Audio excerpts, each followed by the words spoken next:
ನಮಸ್ಕಾರ ವೀಕ್ಷಕರೇ, ಪರಂಪರೆ ನೂತನ ಕಾರ್ಯಕ್ರಮಕ್ಕೆ ಸ್ವಾಗತ. ನಾನು ನಿಮ್ಮ ಪ್ರಶಾಂತ್ ಬೇಪುರಿ. ಕರ್ನಾಟಕ ರಾಜ್ಯದಲ್ಲಿನ ದೇವಾಲಯಗಳು, ಮಠಗಳು ಹಾಗೂ ಐತಿಹಾಸಿಕ ಸ್ಮಾರಕಗಳ ಬಗ್ಗೆ ತಿಳಿಸುವಂತಹ ಕಾರ್ಯಕ್ರಮವೇ ಪರಂಪರೆ.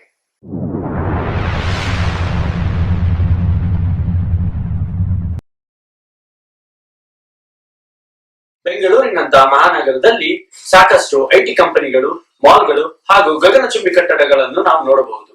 ಇದೇ ಬೆಂಗಳೂರನ್ನು ನಾವು ನೋಡೋದಾದ್ರೆ ಮಠಮಾನ್ಯಗಳು, ಗುಡಿಗೋಪುರಗಳು, ಭಜನೆ ಮಂದಿರಗಳು, ಹೀಗೆ ಒಂದು ಧಾರ್ಮಿಕ ಕುಟೀರವಾಗಿದ್ದ ಬೆಂಗಳೂರನ್ನು ಕಲ್ಯಾಣಪುರಿ, ಕಲ್ಯಾಣ ನಗರಿ, ಇನ್ನು ಹಲವಾರು ಹೆಸರುಗಳಿಂದ ಕರೆಯಲಾಗಿತ್ತು. ಕಲಾಸಿಪಾಳ್ಯ ಈ ಹೆಸರು ಕೇಳಿದ ಕೂಡಲೇ ನಮಗೆಲ್ಲ ನೆನಪಿಗೆ ಬರುವುದು ದಿನನಿತ್ಯ ಗಿಜಿಗುಡುವ ಜನರು, ಸಾಲು ಸಾಲಾಗಿ ಬಂಡಿ ಎಳೆದು ಸಾಗುವ ಹಾಗೂ ಮೂಟೆ ಹೊರುವ ಕೂಲಿ ಕಾರ್ಮಿಕರು. ಹೀಗೆ ಕಲಾಸಿಪಾಳ್ಯ ಎಂದ ಕೂಡಲೇ ನಮಗೆಲ್ಲ ಶ್ರಮ, ಪರಿಶ್ರಮ ನೆನಪಿಗೆ ಬರುತ್ತದೆ. ಬೆಂಗಳೂರಿನ ಹೃದಯ ಭಾಗದಲ್ಲಿರುವಂತಹ ಕಲಾಸಿಗರ ಪಾಳ್ಯವು ಒಂದು ಕಾಲದಲ್ಲಿ ಮಠಮಾನ್ಯಗಳು ಹಾಗೂ ದೇವಾಲಯಗಳಿರುವಂತಹ ಭಕ್ತಿ ಪ್ರಧಾನ ಸ್ಥಳವಾಗಿತ್ತು. ಇದೇ ಕಲಾಸಿಪಾಳ್ಯದಲ್ಲಿ ಇಂದಿಗೂ ಮರಿಸ್ವಾಮಿಗಳ ಮಠ ಇದೆ.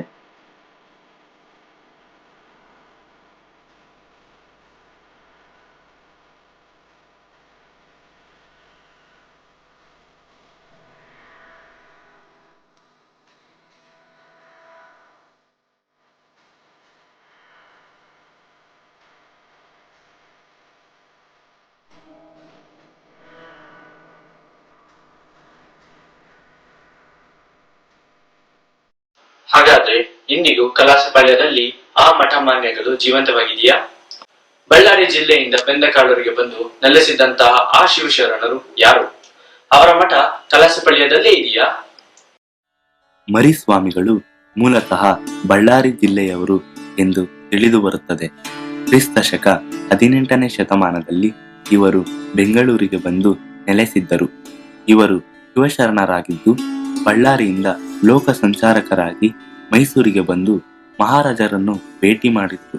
ಆಗ ಭಕ್ತರೊಬ್ಬರ ಅಭಿಲಾಷೆಯಂತೆ ಬೆಂಗಳೂರಿಗೆ ಬರಲು ಒಪ್ಪಿ ಬೆಂಗಳೂರಿನ ಕಲಾಸಿಪಾಳ್ಯದಲ್ಲಿ ನೆಲೆಸಿದ್ದರು. ನಂತರದ ದಿನಗಳಲ್ಲಿ ಇವರ ಪ್ರವಚನಗಳಿಗೆ ಮಾರು ಹೋದ ಜನರು ಮರಿಸ್ವಾಮಿಗಳನ್ನು ಇದೇ ಸ್ಥಳದಲ್ಲಿ ಉಳಿದುಕೊಳ್ಳುವಂತೆ ಹೇಳಿದರು. ಭಕ್ತರ ಕೋರಿಕೆಯಂತೆ ಇವರು ಇಲ್ಲಿಯೇ ನೆಲೆಸಿದರು.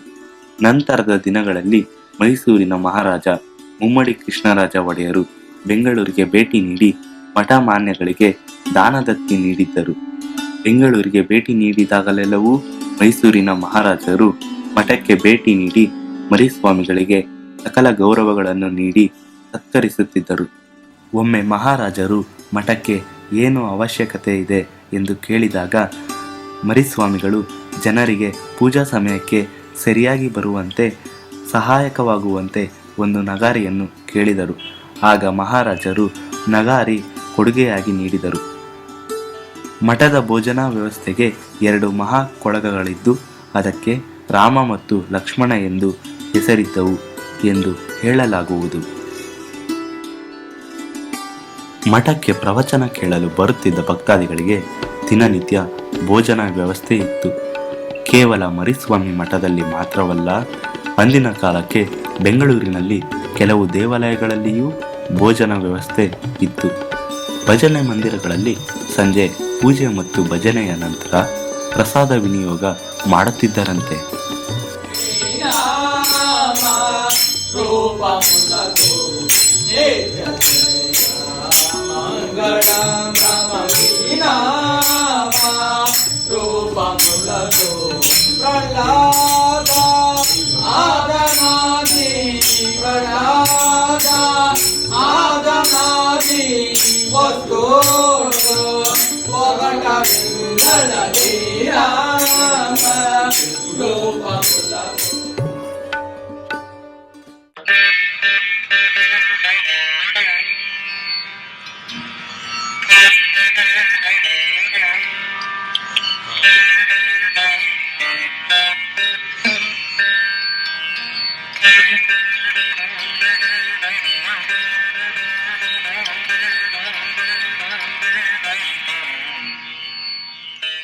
ಮರಿಸ್ವಾಮಿಗಳು ಒಬ್ಬ ಪವಾಡ ಪುರುಷರು.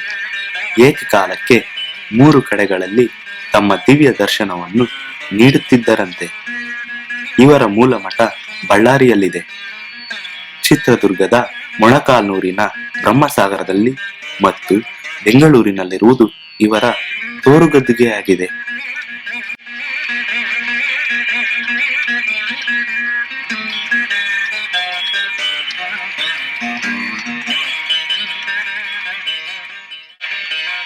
ಪ್ರಸಿದ್ಧ ಕರಗ ಉತ್ಸವಗಳಲ್ಲಿ ಈ ಮಠವು ಒಂದು ಸ್ನಾನಘಟ್ಟವಾಗಿದ್ದು, ಗಂಗೆಗೆ ಪೂಜೆಯನ್ನು ಸಮರ್ಪಿಸಿ ಶುದ್ಧ ಜಲವನ್ನು ದೇವಾಲಯಕ್ಕೆ ಕೊಂಡೊಯ್ಯುತ್ತಾರೆ.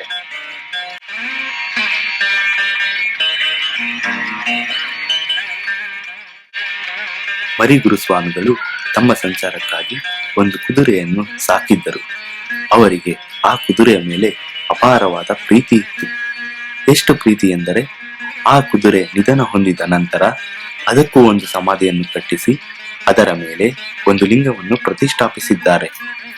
ಇದು ಬೆಂಗಳೂರಿನ ಬಸವನಗುಡಿಯಲ್ಲಿ ಇಂದಿಗೂ ಇದ್ದು, ಇದನ್ನು ಮರಿಸ್ವಾಮಿಗಳ ಕುದುರೆ ಗದ್ದುಗೆ ಎಂದೇ ಕರೆಯಲಾಗುತ್ತದೆ. ಈ ಕುದುರೆ ಸಮಾಧಿಯು ಬೆಂಗಳೂರಿನಲ್ಲಿ ಪ್ರಾಣಿ ಪ್ರೇಮಕ್ಕೆ ಹಿಡಿದ ಕನ್ನಡಿಯಾಗಿದೆ.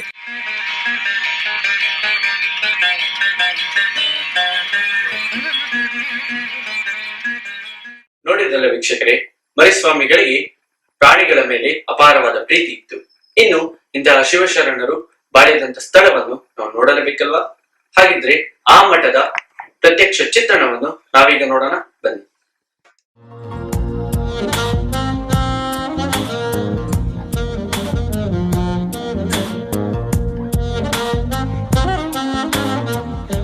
ನಮಸ್ಕಾರ ವೀಕ್ಷಕರೇ, ನಾವೀಗ ಬೆಂಗಳೂರಿನ ಕಲಾಸಿಪಾಳ್ಯದಲ್ಲಿರುವಂತಹ ಮರಿಸ್ವಾಮಿ ಮಠದ ಮುಂಭಾಗದಲ್ಲಿದ್ದೇವೆ. ಬನ್ನಿ ಒಳಗೆ ಪ್ರವೇಶ ಮಾಡೋಣ. ವೀಕ್ಷಕರೇ, ನಾವೀಗ ಮರಿಸ್ವಾಮಿ ಮಠದ ಪ್ರಾಂಗಣದಲ್ಲಿದ್ದೇವೆ. ವಿಶಾಲವಾದಂತಹ ಪ್ರಾಂಗಣವನ್ನ ನಾವೆಲ್ಲರೂ ನೋಡಬಹುದು. ನನ್ನ ಹಿಂಬದಿಯಲ್ಲಿ ನಾವು ನೋಡೋದಾದ್ರೆ ಇಲ್ಲಿ ಒಂದು ಲಿಂಗವನ್ನ ಪ್ರತಿಷ್ಠಾಪನೆ ಮಾಡಿದ್ದಾರೆ. ತದನಂತರ ನನ್ನ ಎಡಬದಿಯಲ್ಲಿ ನಾವು ನೋಡೋದಾದ್ರೆ ಇಲ್ಲಿ ಒಂದು ಬಾವಿಯನ್ನ ನೋಡಬಹುದು, ಬೃಹತ್ತಾಕಾರದ ಬಾವಿಯನ್ನ ನೋಡಬಹುದಾಗಿದೆ. ನಮ್ಮ ನಿಮ್ಮೆಲ್ಲರಿಗೂ ಒಂದು ಅಚ್ಚರಿಕಾರಿಯಂತ ಒಂದು ಸಂಗತಿ ನಮ್ಮ ಮರಿಸ್ವಾಮಿ ಮಠದಲ್ಲಿ ಕಾಣಿಸುವುದು ಏನಪ್ಪಾ ಅಂತಂದ್ರೆ, ಇಲ್ಲಿ ಒಂದು ವೈದಿಕ ಪಾಠಶಾಲೆಯನ್ನ ನಾವು ನೋಡಬಹುದು. ಅಂದಿನ ಕಾಲಕ್ಕೆ ಇಲ್ಲಿ ವೇದಾಂತಗಳನ್ನ ಹೇಳ್ಕೊಡ್ತಾ ಇದ್ರು ಈ ಒಂದು ಮರಿಸ್ವಾಮಿ ಮಠದಲ್ಲಿ.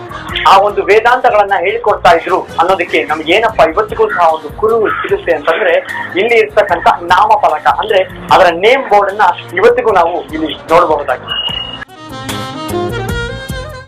ಈಗ ಮಠದ ಒಳಗೆ ನಾವು ಪ್ರವೇಶ ಮಾಡ್ತೀವಿ.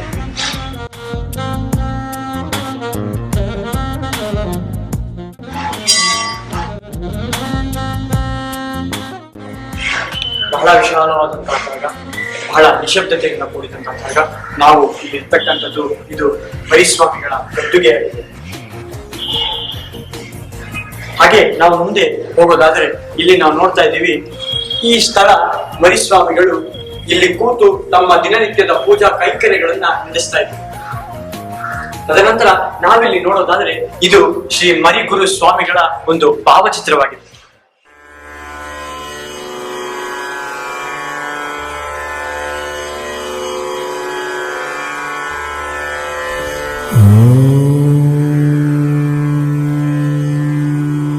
ಅಂದಿನ ಕಾಲಕ್ಕೆ ಮೈಸೂರಿನ ರಾಜರಾಗಿದ್ದಂತಹ ಮುಮ್ಮಡಿ ಕೃಷ್ಣರಾಜ ಒಡೆಯರವರು ಮಠ ಮಾನ್ಯಗಳಿಗೆ ಸಾಕಷ್ಟು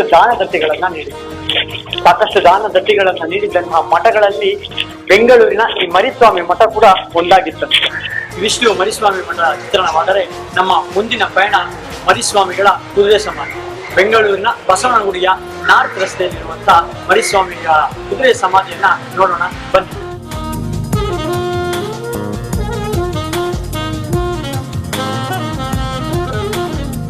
ವೀಕ್ಷಕರೇ, ನಾವೀಗ ಬೆಂಗಳೂರಿನ ಬಸವನಗುಡಿಯ ನಾರ್ತ್ ರಸ್ತೆಯಲ್ಲಿರುವಂತಹ ಆದಿಬಸವನ ದೇವಸ್ಥಾನದ ಮುಂಭಾಗದಲ್ಲಿ ನನ್ನ ಹಿಂಬದಿಯಲ್ಲಿ ನೋಡ್ತಾ ಇರೋದು ಮರಿಸ್ವಾಮಿಗಳ ಕುದುರೆ ಸಮಾಧಿಯಾಗಿದೆ. ಈ ಕುದುರೆ ಸಮಾಧಿನ ನಾವು ನೋಡೋದಾದ್ರೆ ಮರಿಸ್ವಾಮಿಗಳಿಗೆ ಪ್ರಾಣಿಗಳ ಮೇಲೆ ಎಷ್ಟು ಪ್ರೀತಿ ಇತ್ತು ಅನ್ನೋದು ನಮ್ಗೆ ತಿಳಿದು ಬರುತ್ತೆ.